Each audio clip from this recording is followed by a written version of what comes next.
లగచర్ల గిరిజనులను వెంటనే విడుదల చేయాలి విడుదల చేసే వరకు పోరాడతాం గిరిజనులకు విడుదల చేసే వరకు పోరాడతాం భూములను లాక్కోవద్దు భూములను లాక్కోవద్దు భూములను లాక్కోవద్దు. మన ఈ రోజు ఈ లగచర్ల గ్రామాన్ని సందర్శించడానికి రైతు సంఘము రాష్ట్ర ఉపాధ్యక్షులు మన శోభన్ నాయక్ అన్న మాట్లాడవలసింది.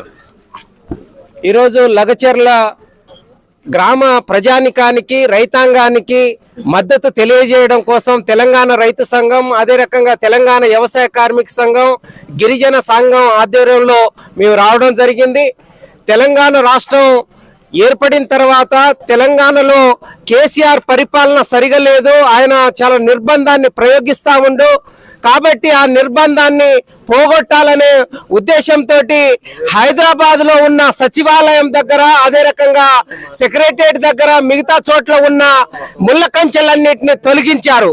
మరి ఈరోజు ఇక్కడ సీఎం రేవంత్ రెడ్డి గారు ఇక్కడ లగచర్లలో గిరిజనులు వాళ్లకు న్యాయంగా సాగు చేస్తున్న భూములను మేము అప్పజెప్పమని వాళ్ళు పోరాటం చేస్తా ఉంటే వాళ్ళను జైల్లో పెట్టారు. వాళ్ళని పరామర్శించడానికి మా సంఘాల ఆధ్వర్యంలో వాళ్ళను వెళ్దామని గ్రామానికి వెళ్తా ఉంటే ఇప్పుడు కూడా రేవంత్ రెడ్డి ప్రభుత్వం కూడా అదే రకంగా వ్యవహరిస్తున్న పరిస్థితి ఉంది. ఇది చాలా దుర్మార్గమైన చర్య.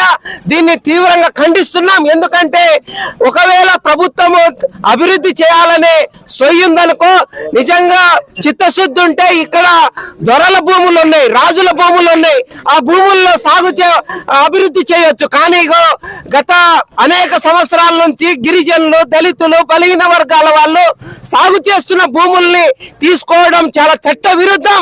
2013 భూసేకరణ చట్టమే వాళ్ళ ఎవరైతే భూములు సేకరిస్తున్నారో ఆ సేకరించే భూమిని వాళ్ళ అనుమతితో తీసుకోవాలనేది చట్టం చెబుతా ఉంది.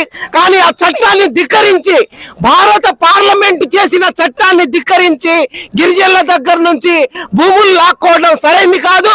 కాబట్టి ఇప్పటికైనా రేవంత్ రెడ్డి గారు పునరాలోచన చేయాలి. జైల్లో పెట్టిన గిరిజనుల రైతులందరినీ విడుదల చేయాలి. లేకపోతే ఈ పోరాటాన్ని మరింత తీవ్రతరం చేస్తామని ఈ సందర్భంగా తెలియజేస్తున్నాం.